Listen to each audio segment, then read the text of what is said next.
Welcome to Personality Speaking, where the tea is always hot. My show is dedicated to helping you build healthier, stronger relationships through the understanding of the personalities. This show airs every week at 7 p.m. Eastern Standard Time. And we're here to help you to understand your own personality style and the personality of those that you are in relationship with. And I have three wonderful men. I have the third one popping on in a second. That we had a show with a couple of weeks ago on the 27th. So if you want to go back and check that out, we didn't even scratch the surface of the topic we were talking about, which is Men Unveiled. Now we're doing Men Unveiled Part 2, Navigating Relationships and Personalities. And all of these folks are married, and they're going to give their perspective on what it's like to be married and how to deal with the personality differences that they have. In case you don't know me, my name is Karen Ward. I'm an advanced certified personality trainer and speaker. I am the author of the book, Couple for Life, Overcoming Personality Differences in Marriage. Get your copy. That book was written to help married couples stay married. That's why it's called Couple for Life. I am also a personality coach where I help you coach through your personality challenges. Now, we focus on the four personality styles. The four personality styles was developed by the late renowned Florence Littauer, who also wrote several books on the topic. The four personality styles are the popular Sanguine, which is my primary, the powerful Choleric, which is my secondary, and then those are your two extroverted personality styles, which means you get your energy from other people. The two introverted personality styles, who get their energy from within, are the perfect Melancholy and the peaceful Phlegmatic. So we're going to talk more about those. If you want to learn more about those terms, you can go to my website, beyond2llc.com. That's BEYONDTWOLLC.com. So you can learn more about it. And then also, if you want to purchase a personality assessment and get a free consultation to go over your results, you can do that via my website as well. I also want to mention before I get started that I'm doing a marriage workshop. The marriage workshop is going to happen on November the 4th here in the Washington, D.C. area. So if you're local to the area or if you don't mind coming in, come on in and check us out. It's November the 4th between 12 and 2-ish. I say ish because I want to give you time to ask whatever questions or make comments afterwards. So it's 12 to 2-ish on that day. The early registration ended yesterday, but I extended it because it's our anniversary on the 14th, which is Saturday.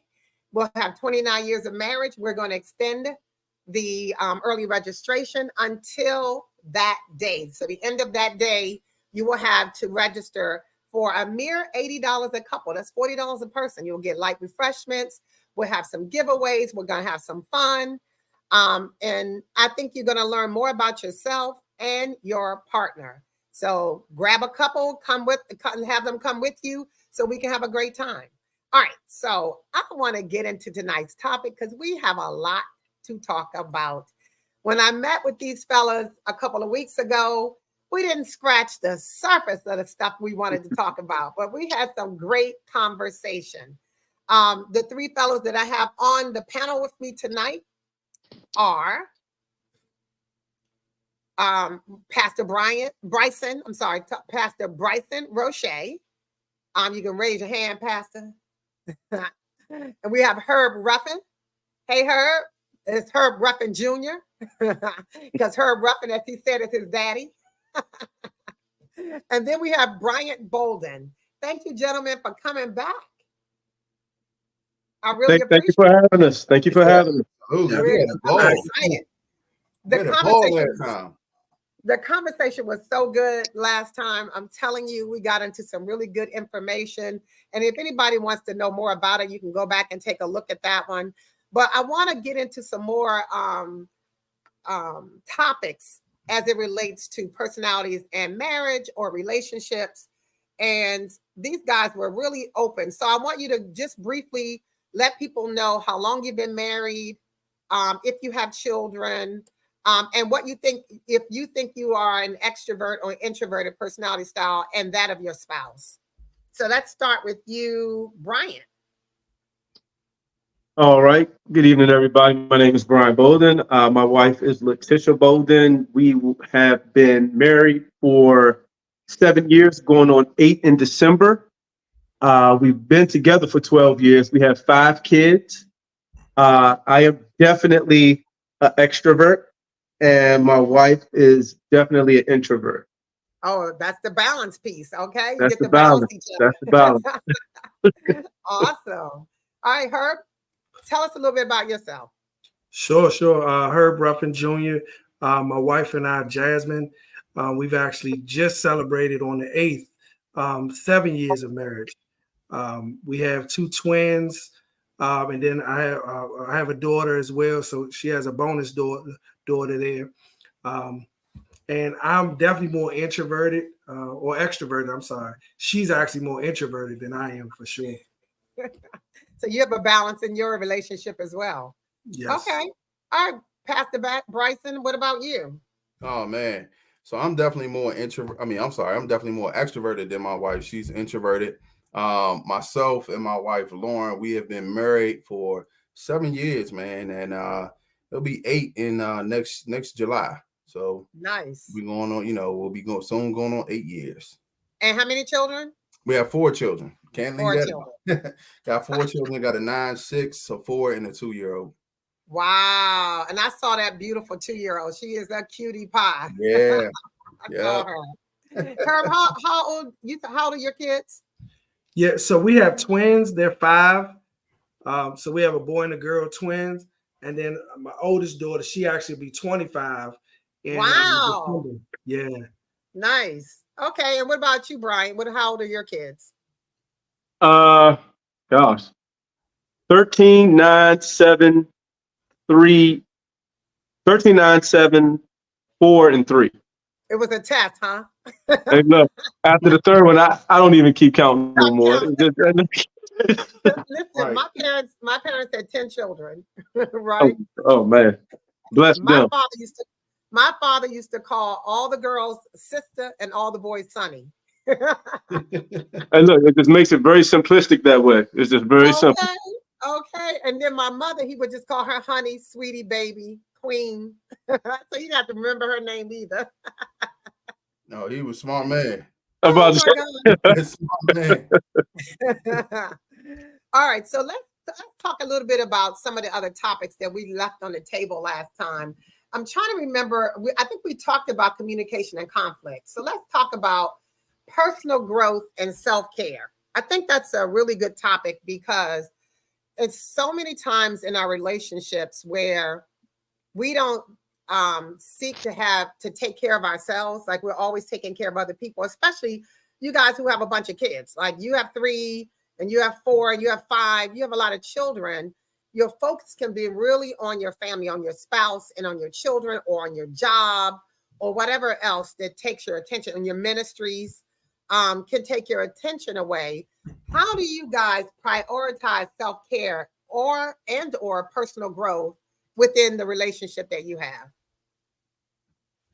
And I can be honest and tell you that's a struggle for me right now. I'm really like right now in the current moment, really trying to navigate that.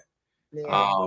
Because I see the need, but I also see the desire to constantly want to be with my family, right? Yeah. And so it's like, there's times where if I go away, for work, or if I'm away for, ministry, something like that, with like a men's conference or something like that, what will happen is I'll be laying in bed and I can't go to sleep because I'm so used to one of the kids, getting up underneath of me. And so it is a need though, because I'll notice I'll have energy for them, but as soon as they're gone or I'm exhausted. Yeah, tuck it out. Yeah, so it's definitely a need, and it's definitely something that I'm currently working on right now, trying to just figure out. I go by a model where instead of thinking about work-life balance, I think about life-work balance, where I prioritize my family first. Yeah. And what God needs me to do though is prioritize myself first. Yes, Yeah. because okay, so there's a couple of things that came out of that for me. Mhm. I know that you are a popular sanguine, right? Yeah. And for a sanguine, like we are YOLO. You only live once. Let's enjoy life while we can. You want to spend time with family and enjoy family, but you know that you have all these other obligations that you have, and that you're trying to put all your energies in so many different places. And if you're Yeah. secondary choleric, you're a born leader. So you're always doing stuff and accomplishing things. Mhm. And you will 9 times out of 10 burn out. You have to be very careful not to burn out. And I did a show with Dr. Sandra Rice, and her thesis with her doctorate was about self-care as it related to leaders, right? Mhm. How leaders will put everybody before them and they will burn out. And we hear those things on the people, different people say, put your mask on when you get on the airplane.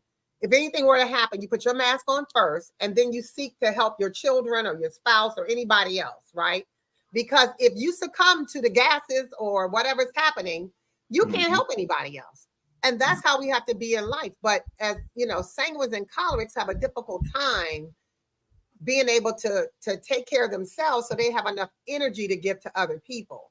So Brian, tell me how you handle self-care as it relates to personal and personal growth.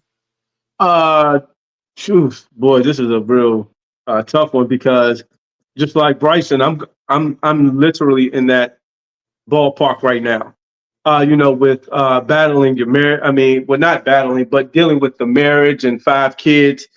Before you get married and before you have these children, you have all these goals and ambitious things that you want to do. And as a sanguine, you want to fulfill these things so you feel like you're accomplished and you feel like you have reached some type of success. Yeah. And when you have the kids now, you're like, I have to pour into them as much as I can, or I have to pour into my wife as much as I can. And Right. especially if you're dealing with issues within the marriage, you're trying to show her that I'm trying to fix these things while also trying to fix your kids, but you're not fixing yourself. And Yeah. that's or you're not helping yourself. Right. And I could be honest and transparent and say that that has brought on a lot of anxiety for me because I've never dealt with anxiety, you know.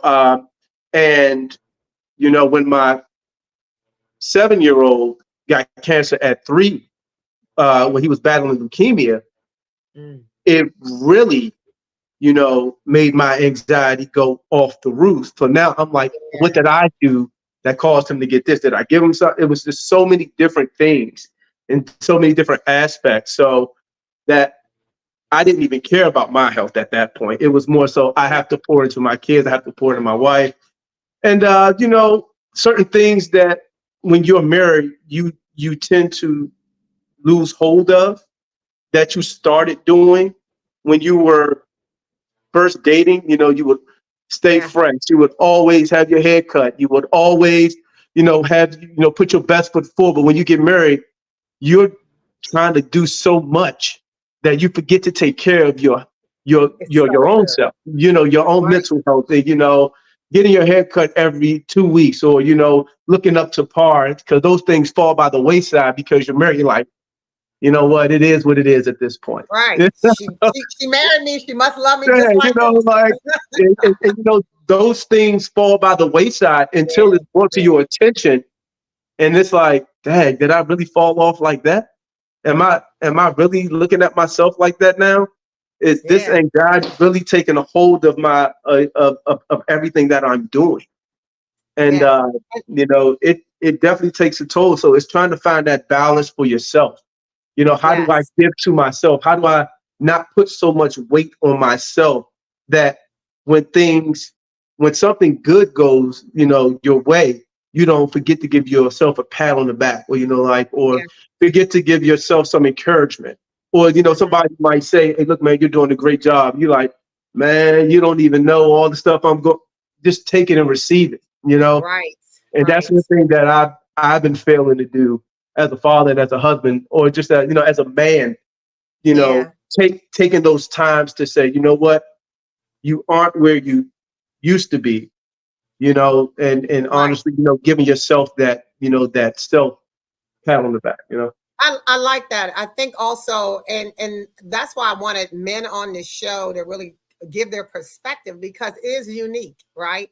Because as providers, as protectors, as husbands and fathers, you want to be everything to your family, right? And you want to be able to do the things that you have to do outside the home so that you can be everything to your family.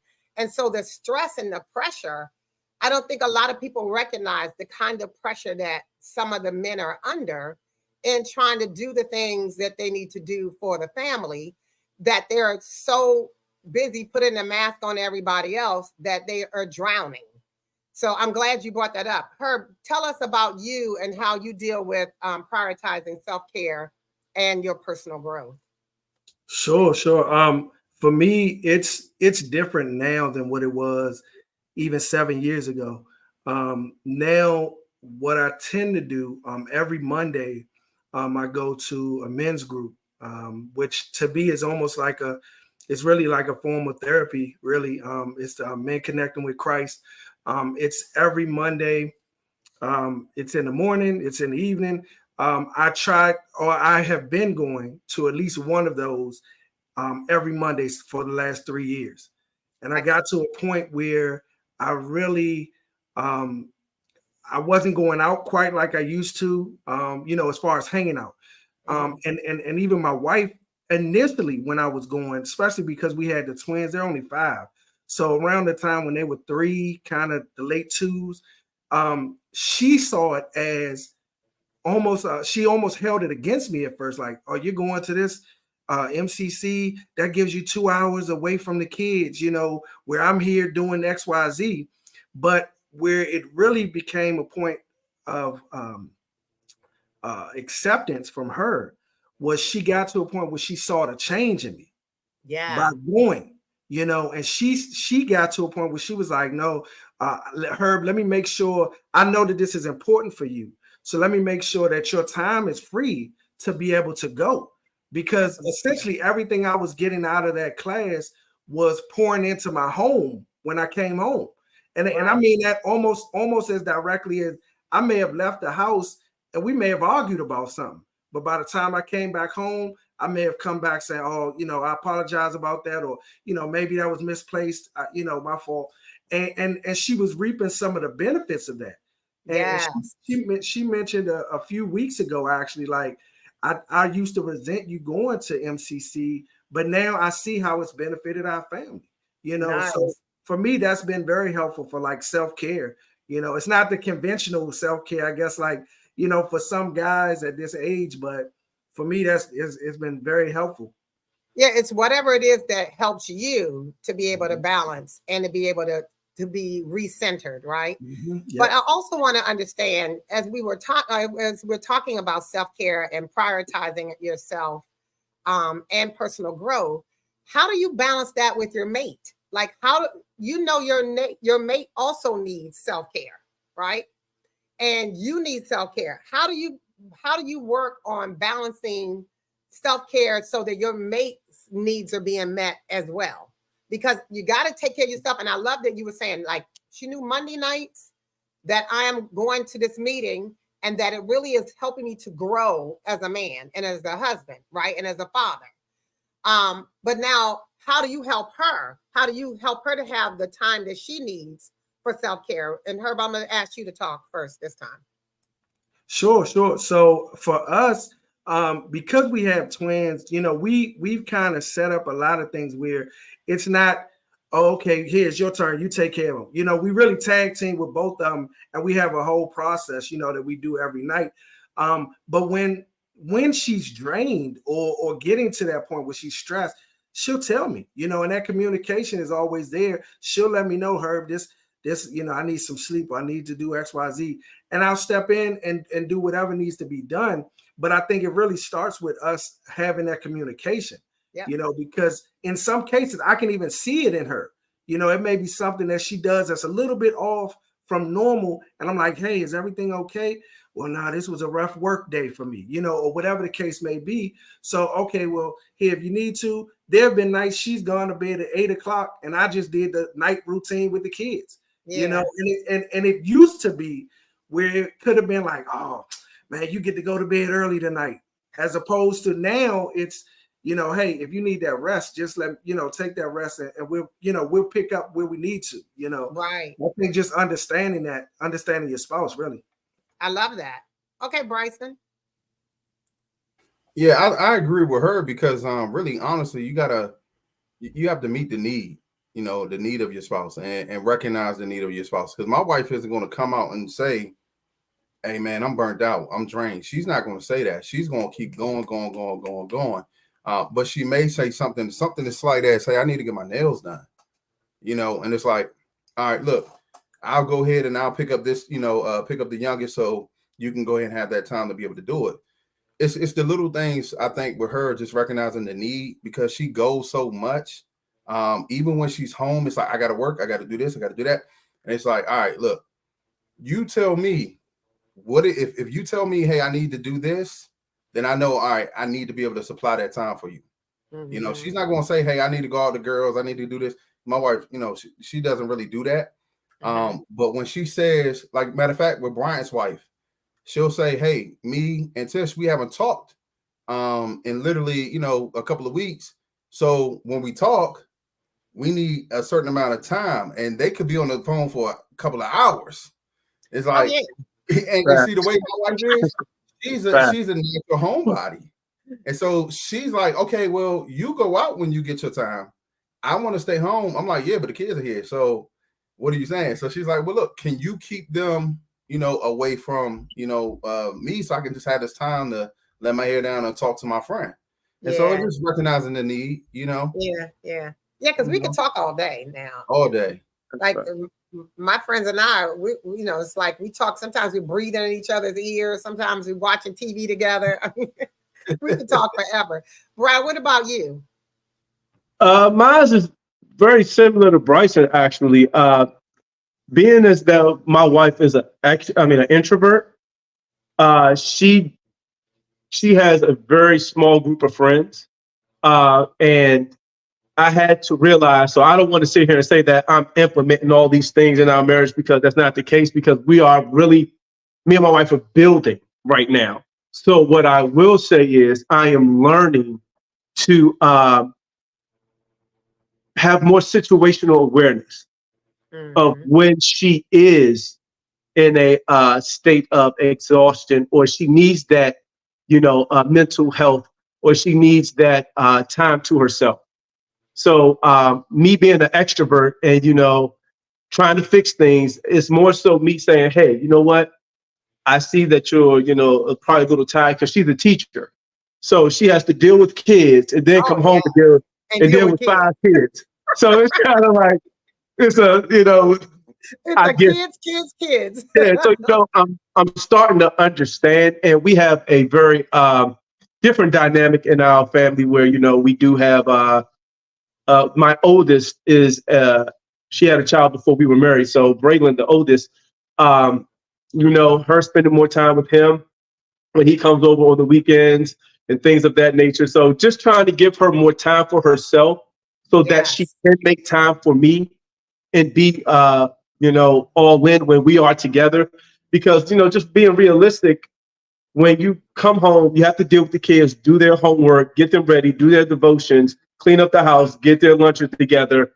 There really is no time for yourself. There's no time for us. But, you know, you make time for what you choose to make time for. That's right. And it's so funny. I totally agree with that. I think a lot of women need to hear that. Okay. And because I used to tell my girls the same thing before they were married. If they were saying, you know, somebody's really busy or they don't really get to spend enough time with the guy, I said, men make time for what's important to them. If they're not making time for you, you're not important to them. Okay. So, and that's what I'm saying. I believe you're saying the same thing, is that even though the time is tight, you make time for what's important, and your family is what's important to you. Absolutely. And being as though that introvert of hers, she's not going to always voice it, So Yeah. that's where that situational awareness I have to see, like, okay, she's about to get burnt out or she's tired. So let me go ahead and implement something for her that gives her time to herself, whether that be her chilling with her family. She's very family oriented. So, her chilling with her family or her taking a day for herself. I think that's where I need to get to for her. So I Right. can, so she could be the best of who she needs to be for the family. Amen. So, so I want you guys to think about your spouse's personalities, right?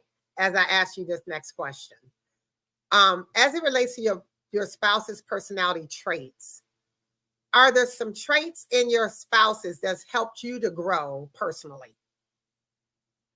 And just pick one that you think that has really helped you to grow. I can start to give you a few seconds to think about that. Listen, But my I don't husband, even need. huh? You don't need any Listen, time? listen, I don't even need time. Let me Go tell you ahead. this. Go ahead then, Bryson. So this is the one thing I say, and this is why I love my wife, man. I love my wife so much. I'm so grateful for it because I see how God has used it for me, right? And I say that because I'm a visionary. I can see things, all the way out, but I don't see the small things. I don't see the in between, right? And so I'll be all ready to go. Let's go. We going with the flow. Here's the destination. And she's like, okay, so how we getting there? What do we need to get there? At like what time are we going to wake up to leave? Well, I think we need to wake up 4 hours, spend an hour for each child, or like she's that detailed. Yeah. And she really supplies that level for me where it's like, okay, now I see how you help me. I'm horrible with time management. Yes. I'm horrible with time management. And I'm like, look, this is a need for me because where God has taken me, like he's training me with this, but he's like, okay, listen, I've put her in your life so she can be able to help you. Don't try to do everything by yourself. Like if she's good in that area, she's That's great it. in that area. This is why, look, we talk about this all the time on HIT because this is why I always say, if you're in a disagreement with your wife or your spouse, just ask yourself, what does she do well? Like she don't have to do it to perfection. You know what I'm saying? I can tell you that right there is what my wife does well. She plans things out to the point where it's like, you got that. I don't even want to even take on that because we're going to be getting to church in the middle of the service if it's all depending on me. You know what I'm saying? And I'm going to come in there like everything is all cool. What's up, y'all? How y'all? She ain't doing that. You know what I'm saying? Yeah. And so it's she's that good for me. So it's clear that your wife is a melancholy because they're planners and organizers, and they're making sure they're looking at every aspect of a thing to make sure the thing goes well. And there's little opportunity for error. So Herb, I saw your head was just bouncing like, yeah, I got this. I know this answer. Tell me what you want to say. Yeah, so similar to Bryce, my wife's a melancholic as well. So I believe with her, the organization and the detail, that's 100% her.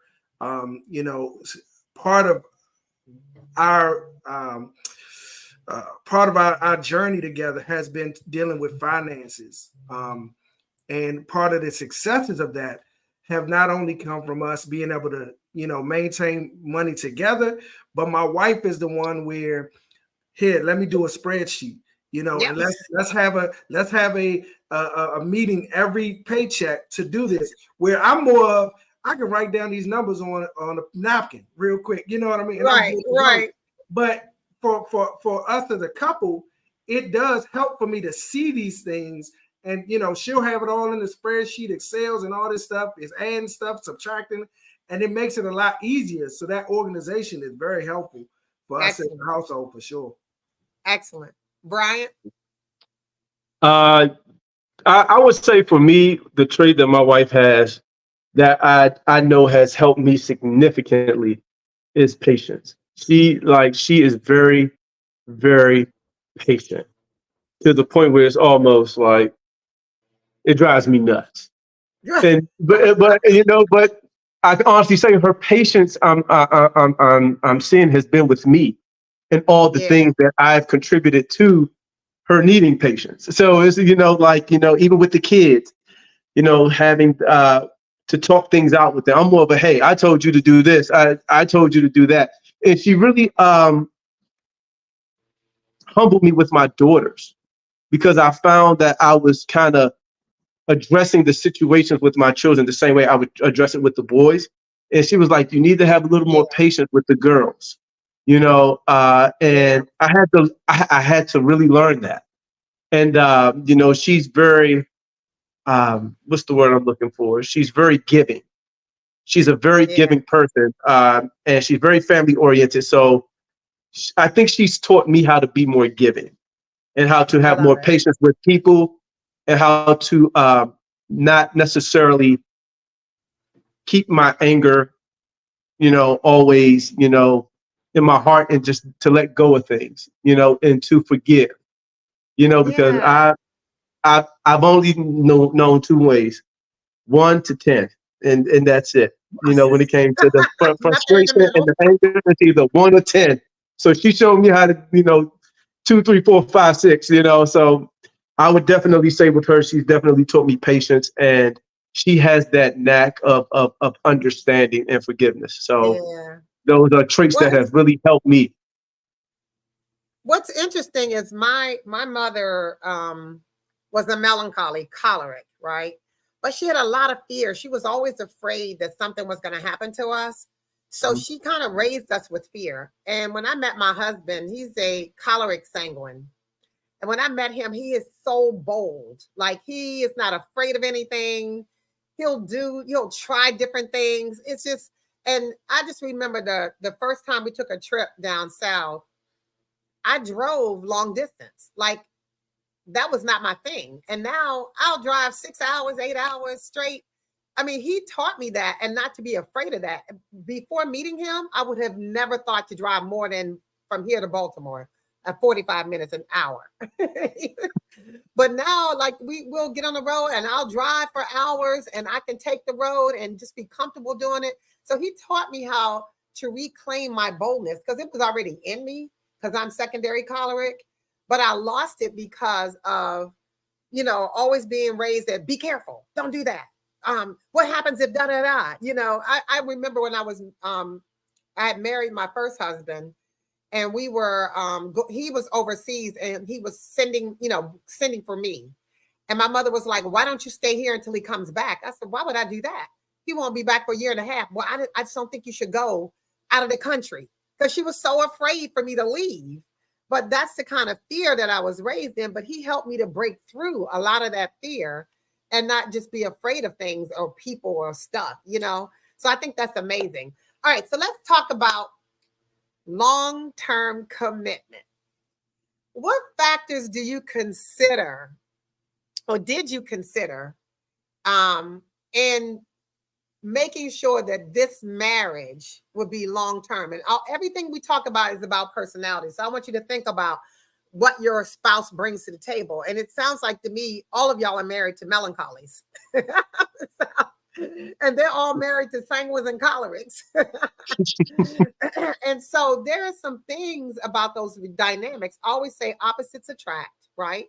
But my husband and I have all the same blocks. Like he's choleric sanguine, I'm sanguine choleric, right? Mhm. And so there's beauty in that. There's beauty in the fact that when we're both sanguine, we're enjoying life to the fullest.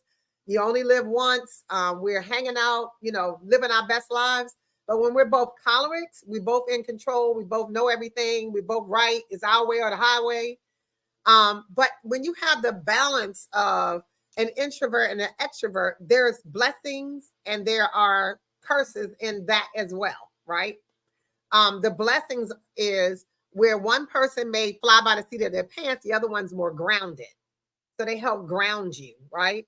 And in the place where the other one is extroverted, the extroverted person helps you to see life in a different way, a more joyful way, a more open and inviting way, a more exploratory way, where you may be more introverted and don't want to really step out there. You may be more fearful.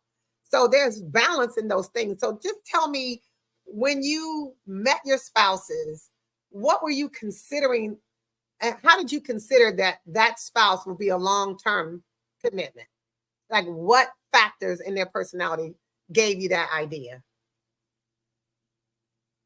Oh, I can tell you up front. For me, it was her patience. It was her patience because you know, in a previous life, I was in so much trouble that, even when I met with, even when I was dating her, it was just a lot of trouble. I was in just living the street life for as long as I could remember. And, it was something about her when I met her at that club. It was that sense of something different. She was something different than what I was used to. She was more chillaxed. I'm always, just like you said, fly by the seat of my pants. I'm always like, hey, look, you only live once. Let's just go rock out. Let's do what we want to do. But it was more so like, all right, let's chill. Let's enjoy the moment. I never knew how to enjoy. I knew how to enjoy the moment, but I always wanted something better than the moment that I was experiencing. And she taught me how to appreciate each moment for what it is. So, Gotcha. that patience of her just saying, hey, you know what, let's just sit in the now. And so her patience for me and her understanding was something that really drew me in. I was like, okay, I can see myself with someone who's going to have patience with someone like me, who always thinks that he's right, who always wants to have the answer, and it was that balance. It was that balance of seeing it from a different point of view, rather than being with someone who's always, okay, we're both going to see it this way. And it's like, okay, we don't really have another way of looking at it because we're both on, operating in somewhat the same capacity. And the way she operated was totally different. And it showed me a lot of humility too. So I truly, would say it was her patience and her understanding. And patience is the major deal, because I always say I never pray for patience, because God will give you an opportunity to work that thing out. Mm-hmm. Absolutely. So to have Absolutely. somebody who is patient and can help you to grow in that area, I think it's a big deal, because cholerics have the tendency to want to fly by the seat of their pants and do things because they think it's the right thing to do. And so does sanguines. Cholerics figure, if it doesn't work out, we'll just come up with another strategy. But the sanguines are like, oh, Exactly. it's going to work out. Don't worry about it. We're just going to do it. So I think it's great to have somebody who will balance you in that area. What about you, Bryson? Well, it's a couple different ways I can look at it, because prior to marriage, I would say the one thing where I knew that this was going to be a long-term relationship for me, at least in my head, I was like, look, I'm getting her because of her foundation, right? It was like her foundation for me, she had standards.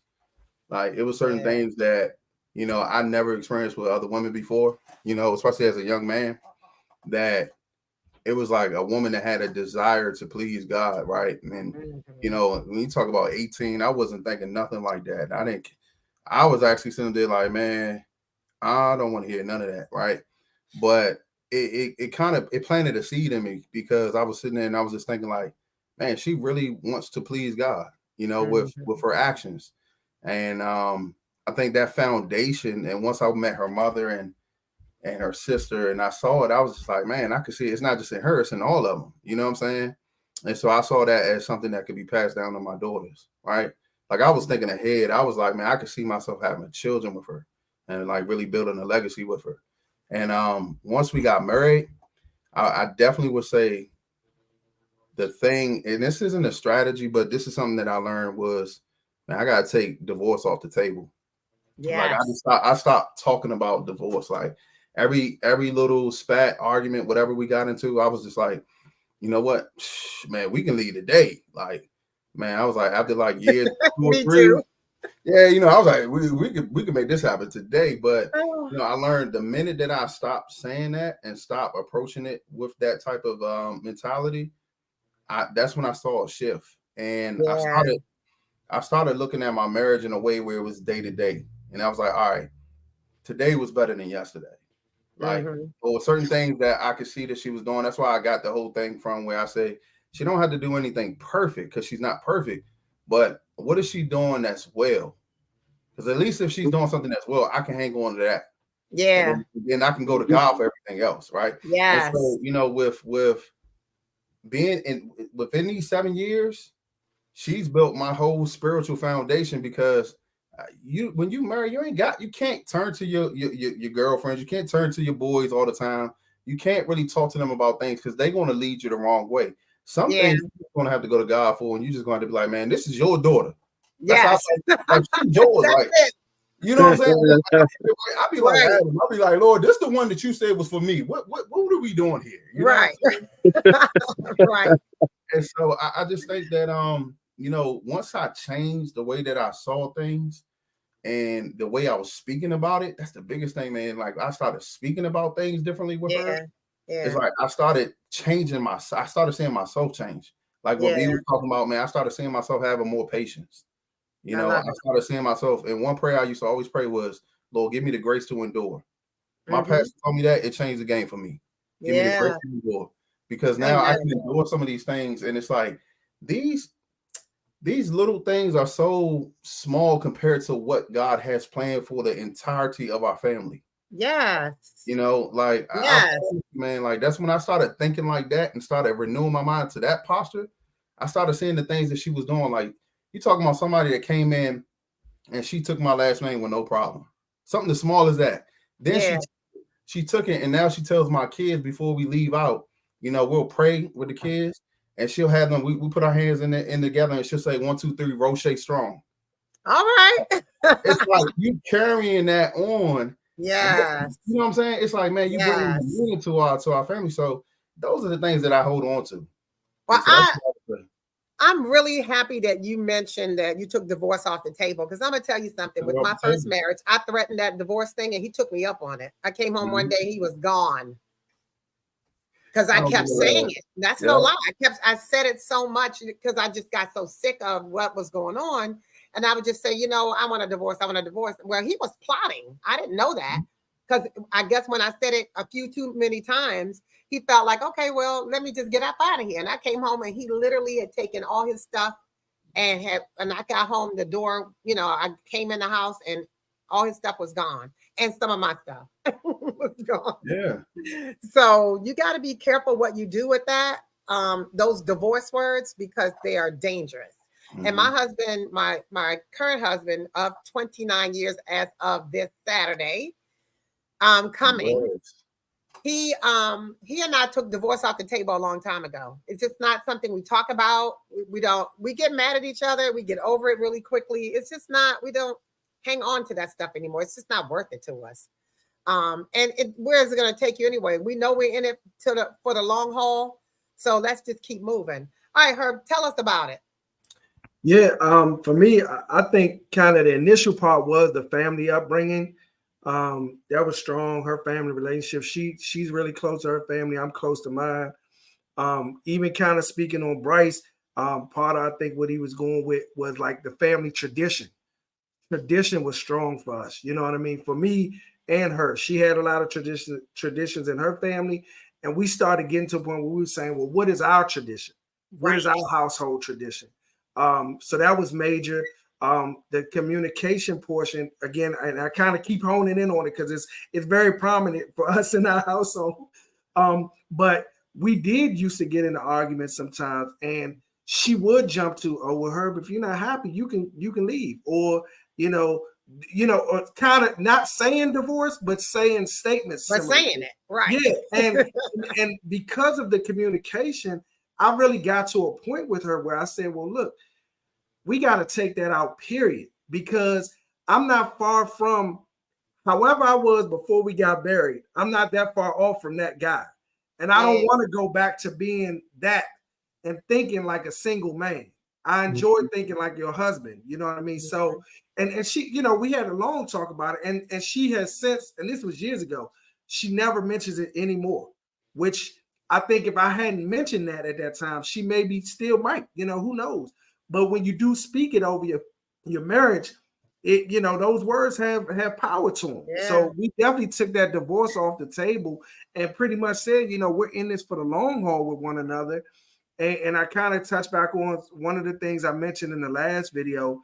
To us, it's become a thing of whatever we're upset about. Is it that serious that if we lost each other today, we'd be okay? You know what I mean? And we wouldn't be, like life would be totally different for us if we lost each other tonight, tomorrow, whatever the case may be. And if whatever we were arguing about, is it worth it? You know what I mean? And in most cases, it's never worth it, especially if you're looking at, I could lose this person, or we could sit here and just have an argument. You know, what's the point? You know what I mean? So it doesn't hold any weight in our relationship any longer. So we're a lot few and far between with these conversations and these arguments lasting a long time, you know, drawing them out. I love it. Okay, so let's talk a little bit. This is a topic. I want to talk a little bit about gender roles and expectations. And this is important to me because all of you are men of faith, right? Mm-hmm. And I have friends who are pastors or deacons and ministers. Like, I know a lot of people males who are men of faith. And I know that there's some challenges with women who are married to men of faith and men in ministry, in any type of ministry, right? As it relates to gender roles, right?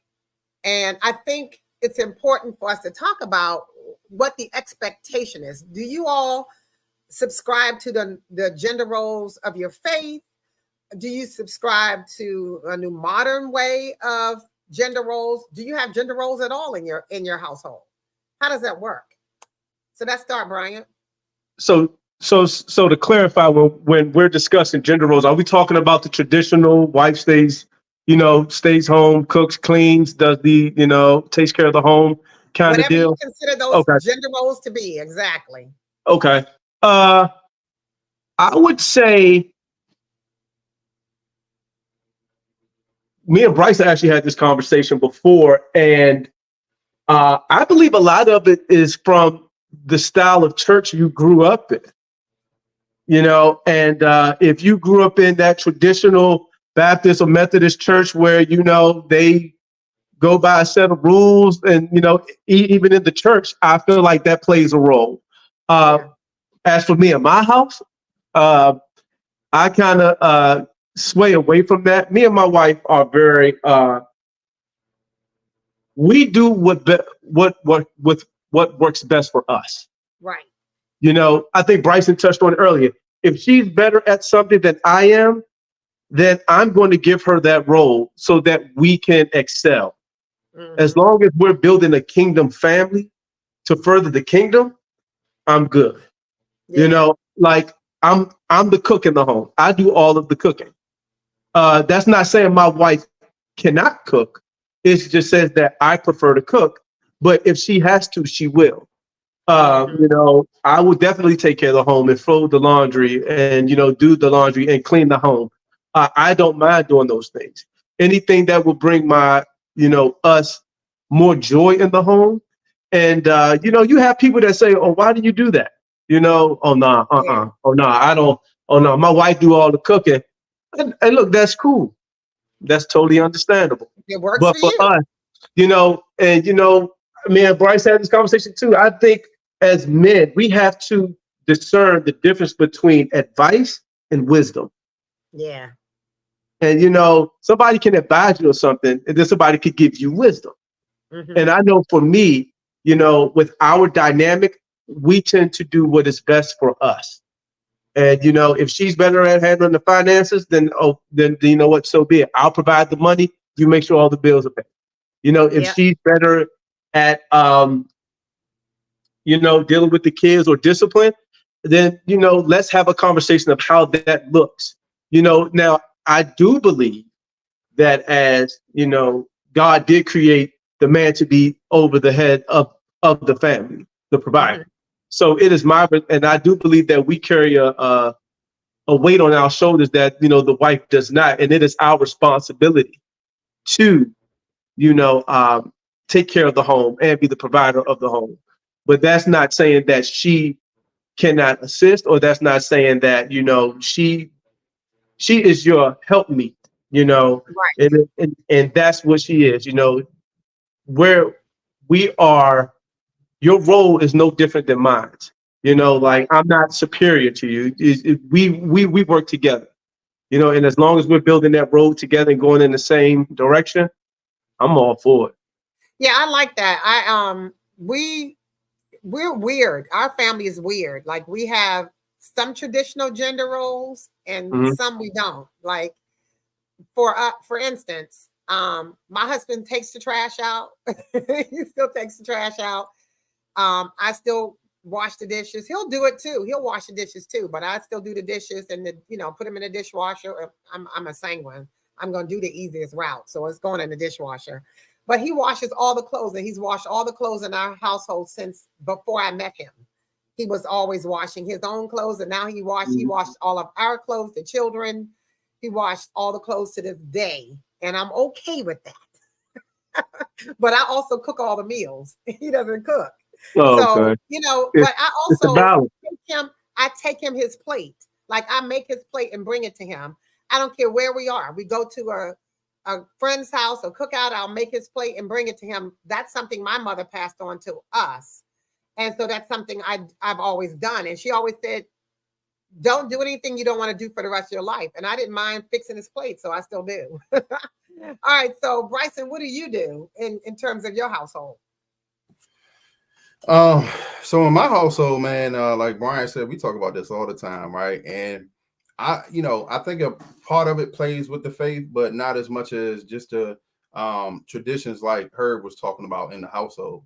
I think a lot of people carry that how they were raised into their own marriage, and expect it to be that way when it shouldn't be that way, right? Because you got two totally different people and two totally different ways that they were raised, and bringing it all under one household. And it's like, man, y'all got to figure this thing out.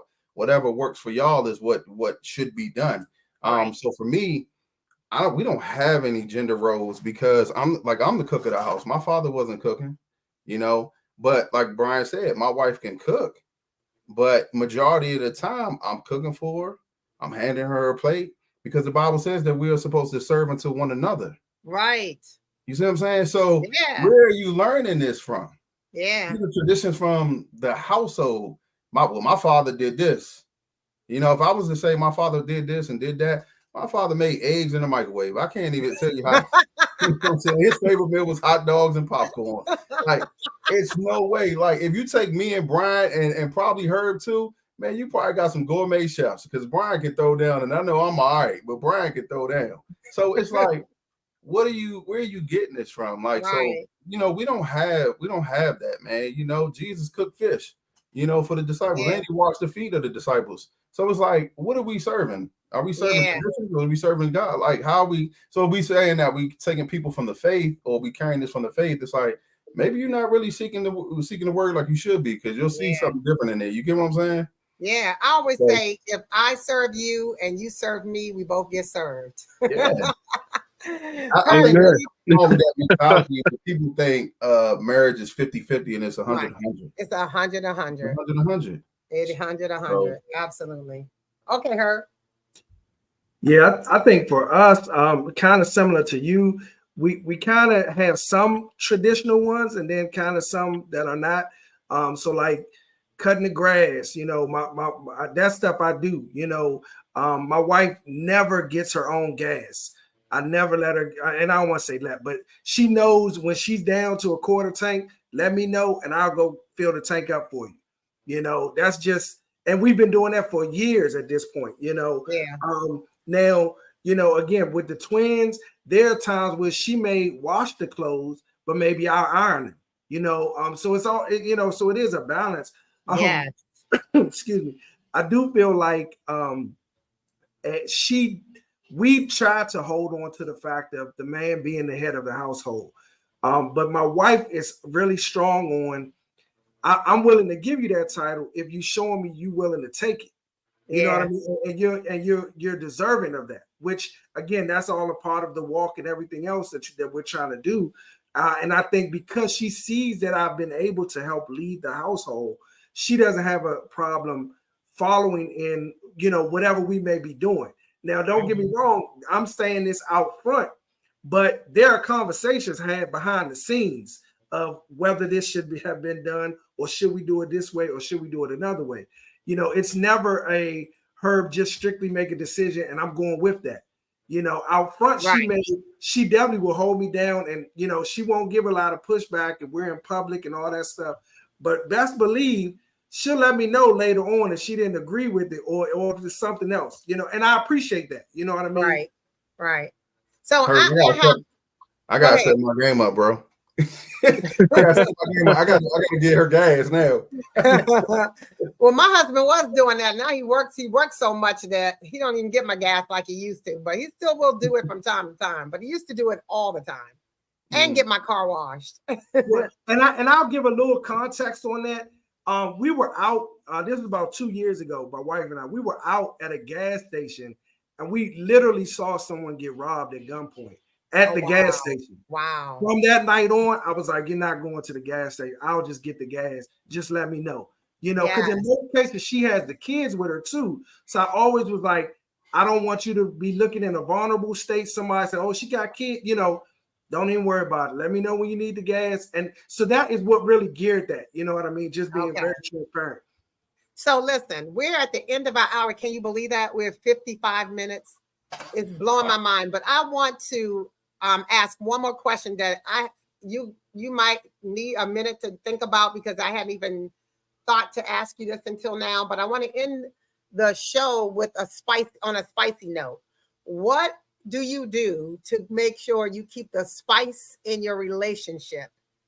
Just give me one thing. You ain't got to do everything. Just one thing that you do to make sure that you keep things spicy in your relationship.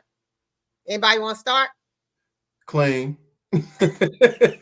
Clean up. Woo, that would make it spicy. Hey, get the house clean. Take that off her plate. She good to go. All right. Hey, it's text messages throughout the day, or doing things throughout the day, so that you're not just trying to,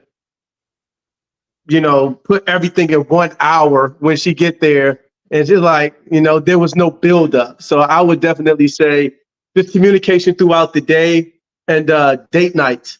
Having fun, role playing when you go out to go on date nights or something like that. That's huge. I'm big on like going out, having fun, and bringing back what brought us together in the first place. Yeah. So definitely date nights and texting throughout the day, outside of the kids. Don't text about anything that got to do with the family, just about us. That definitely works. What about you, Herb? Yeah, I would say being spontaneous. I see somebody said it in the chat, being spontaneous. And then she's always big on saying that I keep her on her toes because she never knows, what the surprise or whatever may be. So I think still doing that now, just like I did when we were just dating, Yeah. So that's very strong. Well, gentlemen, thank you so much for being on Personality Speaking. I was thinking as we were going through these questions, I love this format that we've had the last couple of weeks. And what I think I'm going to do is maybe once a month, I'm going to have a he said, she said, where I have maybe you guys on and the wives on, and I'll ask them questions and we'll say, he said, what do you say? But I'd love to have you back. You're great guests. I appreciate you for being on with me tonight. I want to show a quick little video about next week.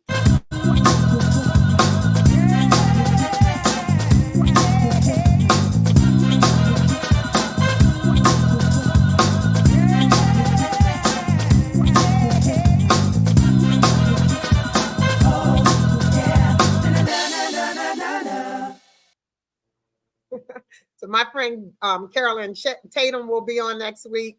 We're going to be talking about trying to sustain love in relationships. Again, you guys, thank you so much for being on Personality Speaking, where the tea is always hot and where we're looking to help people to build healthier, stronger relationships through the understanding of the personalities.